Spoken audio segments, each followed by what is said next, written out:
Hello বন্ধুরা, তোমাদের সাথে একটা রেসিপি নিয়ে এসেছি। তো আজকে রান্না হবে পটল চিংড়ি।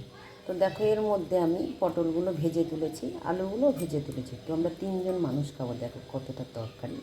তো একটু বেশি করে ধরে রাখি, যদি রান্না ভাতে কুটুম চলে আসে তাহলে তো সবারই হয়ে যাবে। আমি সবসময় একটু বেশি রান্না করি।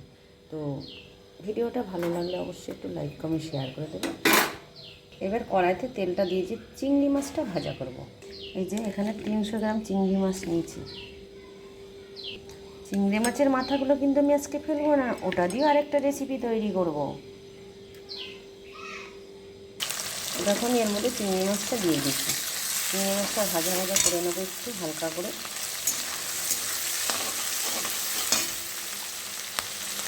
এর মধ্যে পরিমাণ মতো একটুখানি লবণ দেবো। আজ দুপুরে মেনু চিংড়ি মাছের দিয়ে আলু দিয়ে পটল চিংড়ি। আজ পটল চিংড়ি দুপুরে মেনু।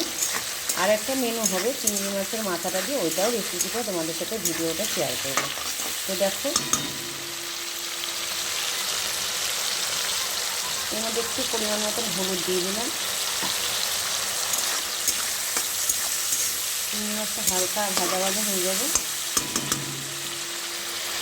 তো বন্ধুরা, এর মধ্যে আমি মশলাটা করে অবশ্য ফ্রিজে রেখে দিয়েছিলাম। এই মশলাটা আছে জিরে, আদা আর হচ্ছে কাঁচা লঙ্কা বাটা। তো এর মধ্যে আমি পেঁয়াজ রসুন দেবো না, পেঁয়াজ রসুনের তরকারি আমার মিষ্টি করতে খেতে পছন্দ করে না, অবশ্য আমারও ভালো লাগে না। চিংড়ি মাছটা দেখো লাল লাল করে ভাজা করে তুলে নিলাম। পরিমাণ মতো লঙ্কা বাটা দিয়ে দিলাম।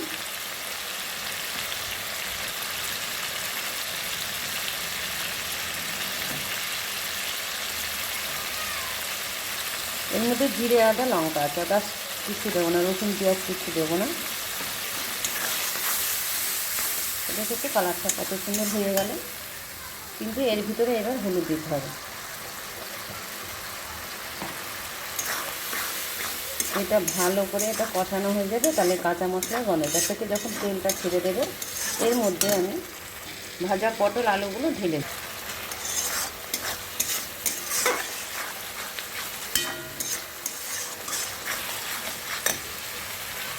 এইবার পরিমাণ মতো একটু লবণ দিয়ে দেবো।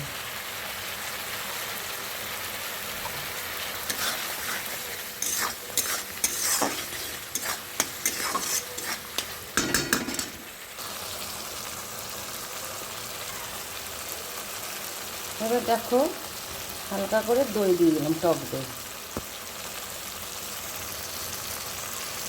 তো এর মধ্যে আমি টক দইটা দিয়ে দিলাম। ঠিক আছে, কালারটা আমার কত সুন্দর হয়ে গেছে।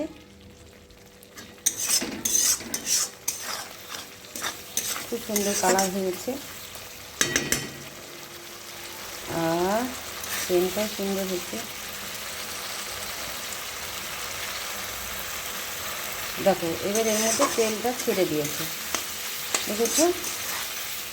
এর মধ্যে তেলটা ছেড়ে দিয়েছে, দেখেছো বন্ধুরা? তো অনেকদিন পর একটা রান্নার রেসিপি শেয়ার করবো।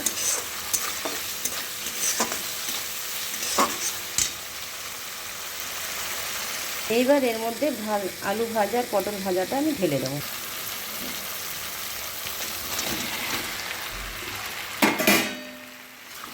দেখো, মনে হচ্ছিল কত পটল কেটেছিলাম আমি, এরকম ভাব মনে হচ্ছিল।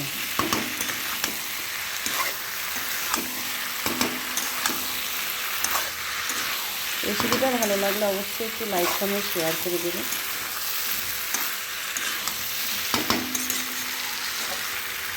দই পটল চিংড়ি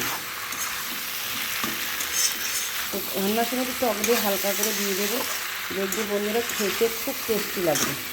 এর ভিতরে আমি অবশ্যই টক দইটা দিয়ে দিলাম। তো এটা ভালো করে কষানো হবে।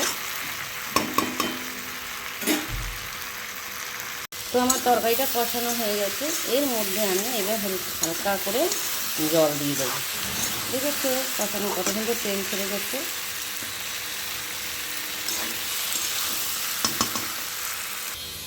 তো পরিমাণ মতন জল দিয়ে দিলাম। আজ দুপুরে মেনু পটল চিংড়ি, দই পটল চিংড়ি। ভালো লাগলে ভিডিওটা লাইক কমেন্ট শেয়ার করবে।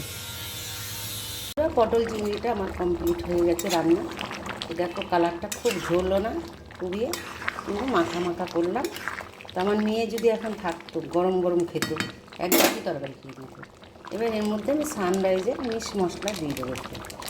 তো মিক্স মশলা দিয়ে দিলে তরকারিটা সেন্ট আসে। একটা দিয়ে দিলাম।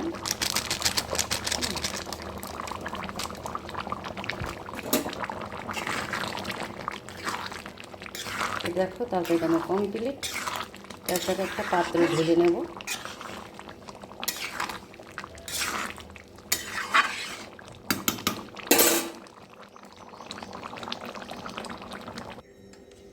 তো দেখো তরকারিটা একটা পাত্রে ঢেলে নিয়েছি। তো এটা সসপ্যানে ঢেলেছি, এটাকে আবার গরম করতে সুবিধা হবে।